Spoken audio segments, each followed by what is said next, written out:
Good afternoon, sir. your question there. Yeah. Good afternoon, Please. Please, let's wait for the lady. Please. Yeah. A very good afternoon to both of you, sir. So I'm from Ravleen Arora from ISIMS Lucknow. So my first question is to Arnab, sir. So if there's a story which is on corruption, relating to a person who's a very big name, and just because of that big name, you have the pressure that you can't put it on air. So at that very point, what is your first step, according to you, sir? What is your first step at that time? And so how do you justify that? All the stories that we have done have been about big people only. But you know, there is something, now I'm not very good in Hindi, but I'll tell you the phrase I use in English.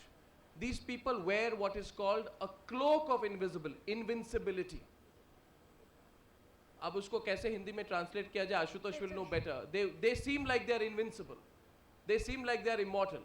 But now, having seen 17 years in this business, I've seen so many important people come and go that I am not scared anymore. And so my second question, thank you so much, sir. So my second question is to Ashutosh, sir. So while exposing corruption, the news channels, they seem to fight for TRP. So is it right?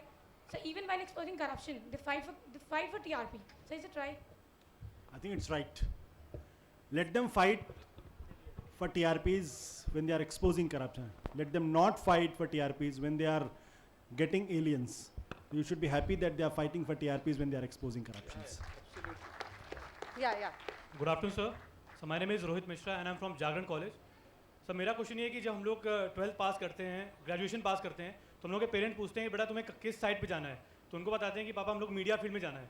तो वो कहते हैं कि तुम्हारा link है, तुम्हारा source है. वो ये नहीं पूछते हैं कि तुम्हारे अंदर कैपेबिलिटी कितनी है, तुम अवेयर कितने हो न्यूज़ से. बस वो ये पूछते हैं कि तुम्हारा सोर्स है, लिंक है. तो सर मैं जानना चाहता हूँ कि उनकी ऐसी माइंडसेट क्यों बना हुआ है उनका कि वो सोर्स को पहले रखते हैं, उसको कैपेबिलिटी को, अपने बच्चे की कैपेबिलिटी को बाद में रखते हैं. सर मेरा क्वेश्चन आप लोगों से ये है sir. See, probably I'm the best person to answer this question because मैंने अपने पिताजी को. You can say my sources, Ashutosh. क्योंकि You should say that next time. Yeah?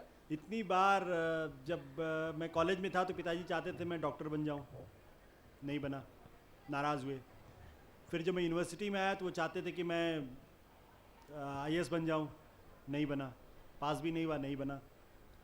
फिर जब मैंने जर्नलिज्म ज्वाइन किया तो उन्होंने 2.5 साल मुझसे बात नहीं की.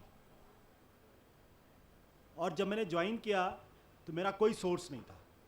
मैं किसी को दिल्ली में नहीं जानता था क्योंकि मैं किसी ना तो बड़े परिवार से आता हूँ, ना मेरे कोई फैमिली में कोई बहुत बड़ा पत्रकार था. अपनी मेहनत से, और मैं आपको ये बता सकता हूँ कि मैंने जो फर्स्ट आर्टिकल लिखा था 6 महीने तक मैं लिखता गया, अखबारों में देता गया और कभी नहीं छपा वो. और जो पहला छपा वो कवर स्टोरी के रूप में छपा. उन 6 महीनों में मैं कितनी बार टूटा, कितनी बार डिप्रेशन में गया, कितनी बार सुसाइडल टेंडेंसीज हुई, नोबडी नोज. और इस प्रोफेशन में आने के बावजूद भी एक समय ऐसा भी था जब मैंने दिल्ली में कोई भी ऐसा अखबार नहीं था जहां मैंने कोशिश ना की हो नौकरी के लिए, और लोगों ने मुझे रिजेक्ट नहीं किया हो. और मैं बार बार इस बात को इसलिए शेयर करता हूँ क्योंकि first time NSP called me as a reporter. I went and met him and I said, यार तुम्हारा चेहरा पहचाना हुआ लगता है. मैंने कहा हाँ, I came to you a year back, आपने मुझे रिजेक्ट कर दिया था, यू डिडंट रिक्रूट मी. तो बहुत कस के हंसे बोले कि नहीं, अब तो मैं तुम्हें कर रहा हूँ ना. तो what is a moral of the story? कोई किसी का सोर्स नहीं होता, ना कोई किसी का वो होता. आपको अपनी मेहनत से जगह बनानी पड़ती है. And I am very happy to share this. जो मैं बता रहा हूँ इसके अलावा मैं एक और बहुत बड़ा आदमी है, Dustin Hoffman and Gene Hackman. They were roommates when they were struggling in New York. And Dustin Hoffman, during the time of his struggle and the crisis, used to say, there is a lot of dignity in defeat. And Gene Hackman and Dustin Hoffman के बारे में कहा जाता था, they are the most unlikely candidates to succeed. And look at where Dustin Hoffman is. And Gene Hackman won 2 Oscar. So, ज़िंदगी में जब आप स्ट्रगल करते रहते हैं तो आपको बहुत संघर्ष करना पड़ता है. कोई सोर्स नहीं होता. इवन कि माँ बाप भी आपके साथ उस वक्त नहीं खड़े होते क्योंकि वो भी देखना वो आपकी काबिलियत पर शक नहीं करते, लेकिन कहीं ना कहीं एक ऐसा समाज बन गया है जिसमें बार बार क्वेश्चन करना पड़ता, बार बार एक इनसिक्योरिटी की भावना आती. आपको उसको ओवरकम करना, आपको अपनी चमड़ी को मोटी करना पड़ता है और डिफीट को भी ग्रेसफुली एक्सेप्ट करना पड़ता है. सर अच्छा, कल को मैं आपके IBN7 चैनल आता हूँ इंटरव्यू देने, एंड सर आप मेरा इंटरव्यू ले रहे होते हैं, तो सर अगर मतलब मैं सोर्स से आता हूँ विद लेस कैपेबिलिटी और एक बंदा आता है जिसके पास सोर्स नहीं है विद मोर कैपेबिलिटी, तो आप किसको चुनेंगे सर? आप मेरे चैनल में पता कर सकते हैं कि कितने लोगों का सोर्स के आधार पे हुआ, कितने लोगों के काबिलियत के आधार पे हुआ है।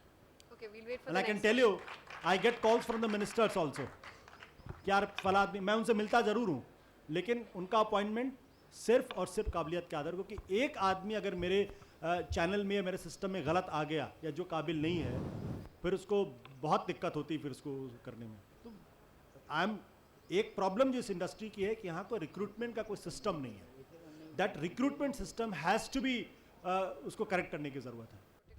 आशुतोष जी और अर्नब जी, एक छोटा सा सवाल आपसे पूछना चाहूँगा। हालांकि भूमिका थोड़ी सी लंबी है लेकिन सवाल बहुत छोटा सा है। मैं टीचिंग प्रोफेशन में हूँ, बच्चों को पढ़ाता भी हूँ यहाँ पर। 15 साल पहले जब मैं बीबीसी में था, हमको कुछ फुटेज दिखाई गई थी, एनजी फुटेज, मैं उसको एनजी कहूँगा, वो अच्छी थी, जिसमें ये था कि एक शेर के पिंजरे में किसी को फेंक दिया गया, एक की आंखों पे पट्टी बांधकर उसको किल कर दिया गया। तो उसके बाद ट्रेनिंग के दौरान हमसे पूछा गया कि आप लोगों के रिएक्शन क्या है, तो मैंने तो जवाब दिया कि मैं तो कैमरा फेंक देता मारने वाले को। क्या सबके अलग अलग रिएक्शन थे। तो उस समय हम जो करेक्ट आंसर बताया गया वो ये बताया गया कि मीडिया का काम केवल जो घटनाएं जैसी घट रही हैं उसको वैसा का वैसा शूट करना है। तो आज भी क्या हम उसी परंपरा को निभाएं? आज भी सड़क पर दम तोड़ देता है कोई आदमी, मीडिया का आदमी केवल बहुत सुंदर सुंदर उसकी फुटेज ले रहा होता है, बजाय उसको हॉस्पिटल में एडमिट करवाने के या ऐसा कुछ और ऐसा काम करने के। तो क्या हम उसी परंपरा को ढोते रहें या बदलते वक्त के साथ हमें अपने को भी बदलना चाहिए? जी, थैंक यू। और ना अगर कनॉट प्लेस में अगर ब्लास्ट हो जाए, जहाँ 10 लोग जख्मी हैं, 20 लोग मर रहे हैं, और मेरा रिपोर्टर कवर करने जाए और वो उनको हॉस्पिटल ले जाने के बारे में कहे मुझसे, मैं उसको इमीडिएटली सैक कर दूंगा। That is my answer. I hope you've got the answer. Ornab, you want to respond to that? Okay. Sir मेरा नाम दीपक शर्मा है, मैं आइजोम से हूँ। सर मेरा क्वेश्चन ये है कि बहुत बड़े बड़े करप्शन जो होते हैं वो मीडिया में आते हैं, वो छोटे तबके के जो करप्शन होते हैं जो कि एक आम आदमी फेस करता है अपनी डेली लाइफ में, उनका क्या? जो एक पुलिस स्टेशन में होते हैं, एक बिजली दफ्तर में होते हैं।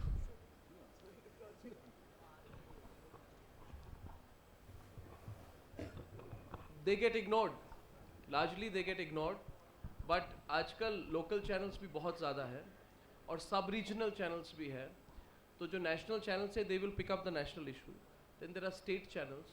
I am from Assam. In Assam there are now 5 channels.